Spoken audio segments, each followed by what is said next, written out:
I'm going to talk about money and how it's used, because people think that money is a tool to buy and sell stuff, and this is correct in a sense, but money is also a tool for control and to establish power and domination, and a way to get other people under submission. And that's what the Satan wants it to be used. So he used it for earthly reason, so worldly reasons. That's what we see money on a daily basis, but it's got a hidden agenda about it. And not only it's got a hidden agenda, he uses money also to choose specific people to do his will, to be his agents. It's not surprising that the Satan's main agents are actually the bankers, because of it. Not the politicians or the religious leaders, but the bankers. And the way he uses money is to provide them the riches of the world as a reward for their work for him, obviously, but also as a tool, so they can use this money to do whatever he wants. And with this money, they build the United Nations, they build the Knesset of Israel, the Supreme Court of Israel. They're going to build the Third Temple.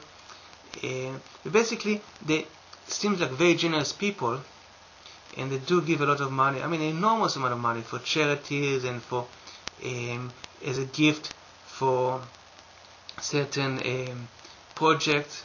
Even the Statue of Liberty, we think that the French gave it to the America, but it's also, again, it's the secret societies that gave it, and it's all symbols, certain things with agenda behind it. Very important hidden agenda. So the money is a tool. It's also a way to bribe politicians. It's also a way to assassinate politicians if it's really needed to get to that point. It's a way to move armies against each other, to buy media. That's very important. With that money, they bought a lot of media institutions, and by that they control the world, the world opinion. So money is definitely a tool. It's a reward, and it's a tool. I'm going to share with you two movies. One of them is called The Money Masters, and the other one is called Money as Debit.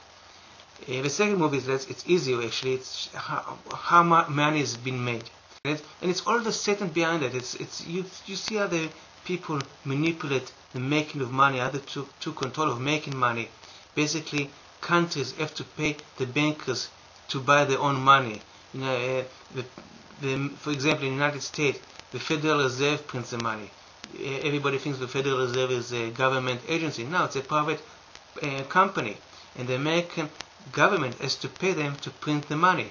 So every time the American government prints money, it actually pays a percentage to that private company, which is no doubt about it owned by the Rothschild, although there's a lot of proxies. Nobody knows for sure. You can't prove it because of Switzerland is a safe haven to all the evil of the world.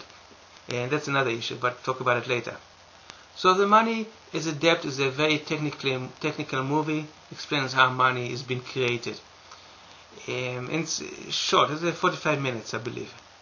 The first movie, The Money Masters, is probably one of the most important movies I've ever seen, and I highly recommend it to everybody. It's long. It's 3.5 hours, but it teaches about the history of the bankers and how they're taking control of the world. It doesn't talk so much about the Satan.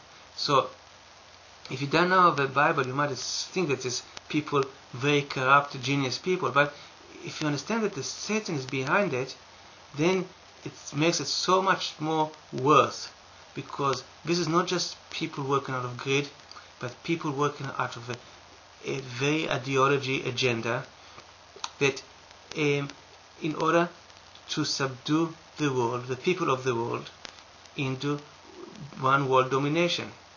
It's very important. Even the bankers appear to be very capitalist, and they are capitalists for their sake. They're also behind socialism, and they're behind every movement that came up in the last 250 years. If it's democracy, dictatories, socialism, capitalism, they're behind all of them. But in the end, and now I'm talking a bit about the North. Remember, we always talk about that nobody knows what the North is, and it's true. I'm not saying that I know exactly what the North is, but basically, I believe that what they want is capitalism for the elite, but socialism for the rest of the people. And basically, they want a world where the people, 90% of the people, don't own any possession, and only all the possession in the world, the money and property, belongs to the top 10%, and the 90% basically are legally slave to the 10%. Well, it's not even 90 to 10, it's probably 95 to 5 or even 99 to 1.